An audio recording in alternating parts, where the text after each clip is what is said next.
Ouais, je pense que ce qui devait arriver il y a 10 ans est arrivé maintenant. C'est la première fois depuis un siècle qu'on a une pandémie qui est mondiale, où tout le monde se réveille un jour et se dit « Oh, je viens de perdre des droits, j'ai peur, il y a des gens qui meurent, des choses comme ça. » Tout le monde a été coincé chez lui. Même pour les parents qui pensaient bien faire en disant « Écoute, moi je veux pas que mon jeune passe trop de temps sur Internet. » À un moment donné, au bout de quelques années de pandémie, tout le monde était sur Internet d'une façon ou d'une autre. Donc ça a changé la donne. Donc c'est pour ça qu'il faut réfléchir autrement pour avoir un impact auprès des jeunes. Je dirais qu'on vit dans une société qui est un peu schizophrène.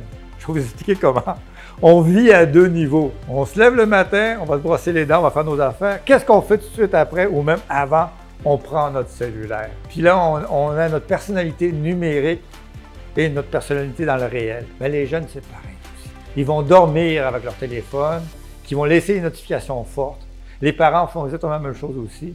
Donc, tout ça fait qu'on est rendu dépendant. Du jour au lendemain, on n'aurait plus Internet, là. Il y a une bonne partie du système qui ne marcherait plus. C'est pas une mauvaise idée parce qu'on n'a jamais été aussi près, mais en même temps, jamais été aussi loin. Puis en termes de société, c'est lourd à un moment donné là, de passer 24h/24 avec tes amis qui surveillent ce que tu vas laisser sur Facebook, sur Instagram ou sur les vidéos. Comme je dis, moi, quand j'étais jeune, à l'époque, je sortais dehors, je rentrais chez moi, mes chums, je les revoyais le lendemain matin au pire-aller, je les appelais le soir. Mais tu sais, il y avait une coupure sociale. Là, on vit dans un monde où il n'y a plus de coupure sociale.